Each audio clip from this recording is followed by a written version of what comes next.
আসসালামু আলাইকুম ভিউয়ার্স, আমি মোহাম্মদ আজিজুর রহমান আপনাদের মাঝে শিল্ড প্যানেলের অপারেটিং সিস্টেমটা দেখাবো। তো আপনারা সকলে মনোযোগ সহকারে দেখবেন। এর আগে আমি সিমপ্লেক্স প্যানেল নিয়ে কথা বলছিলাম এবং ভিডিও বানাইছিলাম। তো আজকে আমি আপনাদেরকে শিল্ড প্যানেল নিয়ে দেখাবো। তো আপনারা সম্পূর্ণ ভিডিওটা দেখবেন মনোযোগ সহকারে। তো আমি মূল ভিডিওতে চলে যাই, চলো। তো আমাদের এখানে ডিসপ্লেতে কি কি অপশন আছে সেই অপশন গুলো অনেকের ধারণা না থাকতে পারে, যারা শিল্ড প্যানেলের এখনো কাজ করেন নাই বা করতে চাচ্ছেন তাদের জন্য। এখানে সর্বপ্রথম থেকে শুরু করছি রিসাউন্ড অ্যালার্ম। যদি ফায়ার অ্যালার্ম আসে সেক্ষেত্রে যদি আমি ফায়ার সাইলেন্ট করি অ্যালার্ম, তাহলে ওটা অ্যালার্মটা থেমে যাবে। যদি আবার রিসাউন্ডে চাবি তাহলে অ্যালার্মটা আবার বেজে উঠবে।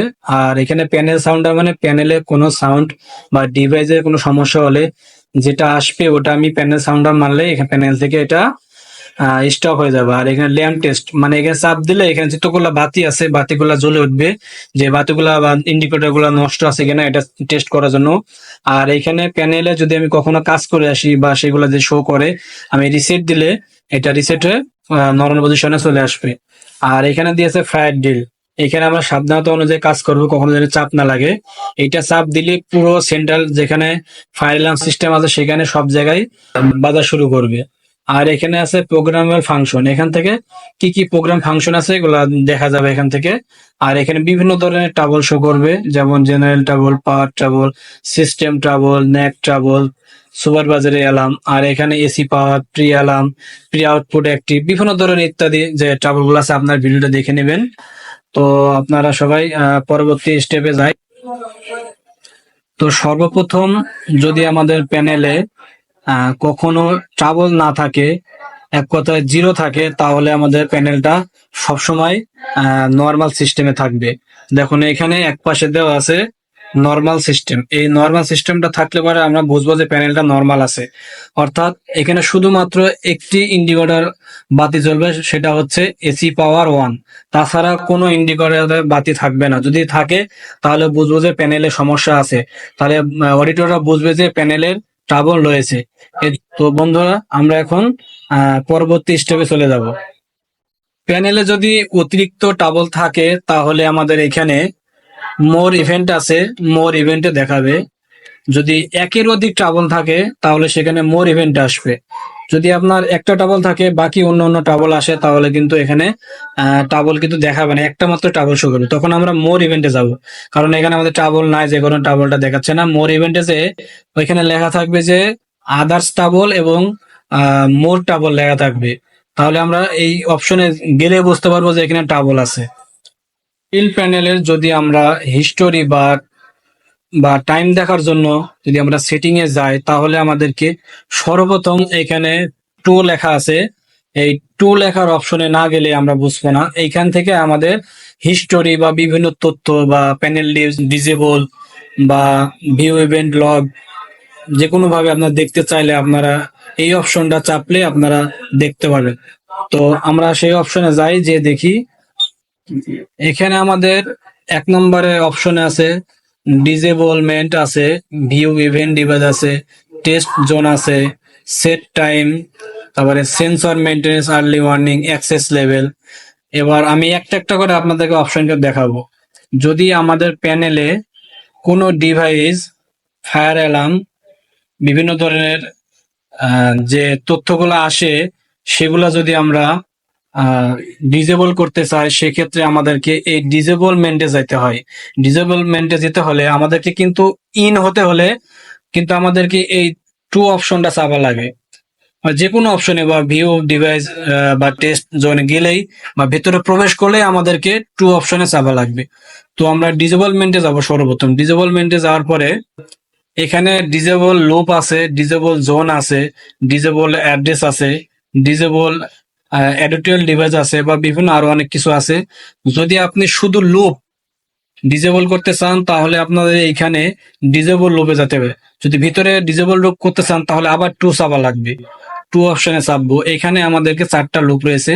এই 4টা লুপ যদি আমি ডিজেবল করতে চাই তাহলে আমাদেরকে একটা একটা করে ডিজেবল করা লাগবে। তো আমরা ওই লুপটা যে ডিজেবল করি ওই লুপটাতে কোনো রকম কাজ করবে না, তাহলে আমরা এটা ডিসেবল করা আপনাদেরকে এখন দেখাই দিব। এখানে আবার যদি ডিসেবল করতে চাই আমাদেরকে টু অপশনে যাওয়া লাগবে। একমাত্র আমাদের যদি ইন বা ওকে, আমরা যেটা ওকে বলতে বোঝাই সেটা আছে আমাদের টু। তাহলে টু আমি আবার চাপলাম, লুপ ওয়ান ডিসেবল করব। এখানে এখানে আপনি যদি টাইম দেওয়া আছে এবং আনটাইম, এখানে যদি আপনি টাইম দেন সেই টাইম অনুযায়ী আপনি এটাকে ডিসেবল করতে পারবেন, এবং আনটাইম আছে, আনটাইম করলে আপনাদের আনটাইম যে সব সময় ডিসেবল থাকবে। তো এখানে আমরা আনটাইম গেলাম, যাওয়ার পরে এখানে লেখা আছে টু লেখা আছে, আবার টু তে আবার চাপবো, যাওয়ার পরে এখানে ইউ হ্যাভ সিলেক্ট ক্যান আনটাইম ডিসেবল, এখানে আবার টু তে চাপা লাগবে। চাপলে এখানে প্রেস ইন্টার, এই যে এখানে ইন্টার আছে, ইন্টার যদি আমি চাপি তাহলে ডিসেবল হয়ে যাবে। আমি ডিসেবলটা করবো না যেহেতু আমার এটা সেন্টার অ্যাক্টিভ আছে। আমরা ব্যাক দিয়ে আমরা বেরিয়ে আসবো, আবার অপশনে যাবো, যে এখানে যদি আমরা শুধু একটি মাত্র ডিভাইস ডিসেবল করতে চাই তাহলে আমাদেরকে আবার প্রথম যেখানে গেছিলাম ওই অপশনে যাব, ডিসেবলমেন্টে। ডিসেবলমেন্টে গেলে আমাদের আবার টু চাপা লাগবে, টু চাপলাম। শুধু ডিভাইস যদি আমরা ডিসেবল করি সেক্ষেত্রে আমাদেরকে নেক্সট যদি নিচে যেতে চাই তাহলে আমাদের নিচে থ্রি আছে, থ্রি অপশনে চাপা লাগবে। একটা, দুইটা, তিনটা, এখানে লেখা আছে ডিসেবল অ্যাড্রেস, শুধু আমরা একটা ডিভাইস অ্যাড্রেস ডিসেবল করব। এখানে গেলাম, এখানে ডিসেবল অ্যাড্রেস লুপ আছে, আপনি কোন লুপে করবেন। এখানে বিভিন্ন লুপ আছে, আমি মনে করেন লুপ ওয়ানে দেখাই, লুপ ওয়ানে করলে লুপ ওয়ানে যাবে। এখানে দেখেন বিভিন্ন ট্রাবল আসতেছে, আপনি যেটা ইচ্ছা সেটা আপনি ডিসেবল করতে পারবেন। যদি আমি আবার ব্যাক আসতে চাই তাহলে আমাদেরকে চার চাপা লাগবে, যে কোনো ফোল্ডারে আপনার যান না কেন এখানে ব্যাক অপশন চাপা লাগবে। দেখেন আমাদের পুনরায় ব্যাক অপশনে চলে আসতেছে। যদি আমরা ভিউ ডিভাইস দেখতে চাই যে আমাদের এখানে প্যানেলে কয়টা ডিভাইস প্রতি লুপে, তাহলে আমরা এখানে ভিউ ডিভাইস আছে, ভিউ ডিভাইসে যাব। ভিউ ডিভাইসে আমরা ভিউ ডিভাইস বাই লুপ, আমরা এখানে যদি ওকে করতে চাই তাহলে আমার দুই চাপা লাগবে।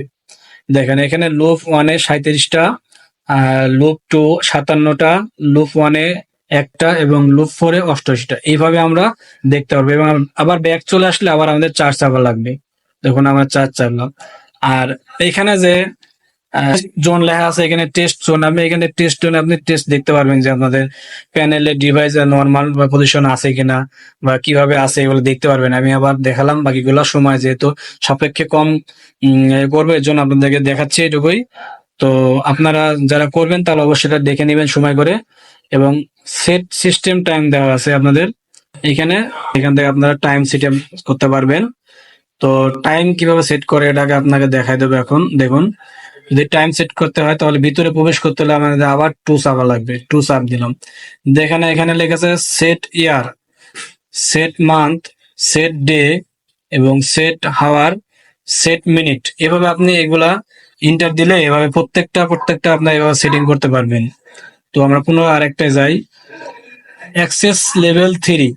অ্যাক্সেস লেভেল থ্রিতে আমরা কি কারণে ব্যবহার করি, এটা ব্যবহার করি আমাদের ডিভাইস কখনো নতুন একটা বা দুইটা আমরা অ্যাড করলে সেক্ষেত্রে আমরা এটা এখান থেকে এডিট করতে পারবো বা প্রোগ্রাম দিতে পারবো। তো আমরা এটা আপনাদেরকে দেখাই, এটা যদি আমি প্রবেশ করি তাহলে আবার আমাকে টু চাপা লাগবে। এবার আমাদের এখানে দিচ্ছে inter access level three password, এখানে পাসওয়ার্ড দেওয়া লাগবে। আমাদের এখানে অ্যাক্সেস লেভেল পাসওয়ার্ড আছে থ্রি, একটা, দুইটা, তিনটা, চারটা, পাঁচটা। তো এটা ইন হতে হলে আমাকে ইন্টার চাপ দেবো। এখানে চলে আসছে এডিট কনফিগারেশন, এখান থেকে এডিট করতে পারবেন। সেট টাইম আছে, ওইখান থেকে টাইম ওই অনুযায়ী সেটিং করতে পারবেন। View print event log in, এখান থেকে আপনি বিভিন্ন ধরনের করতে পারবেন। আপনাদের ডিভাইস যদি এডিট করতে চান তাহলে আমি আবার টু দেখাচ্ছি। দেখেন এডিট, এখান থেকে আপনি দেখেন বিভিন্ন ধরনের নাম আছে, এগুলো আমি এখান থেকে নাম লিখে আমাদের কিবোর্ডে আসবে, প্রেস ইন্টার দিলেই আমাদের কিবোর্ডের অপশন আসবে। আমি এটা এডিট করতে চাচ্ছি না, যদি এডিট করতে চাই তাহলে আমি ইন্টার দিলে এখানে আমাদের একটা কিবোর্ড চিহ্ন আসবে, তখন এখানে আমরা এখানে অপশন নিচে উপরে নামলে আমাদের A B C D F G Z পর্যন্ত এগুলো সবকিছুই আসবে।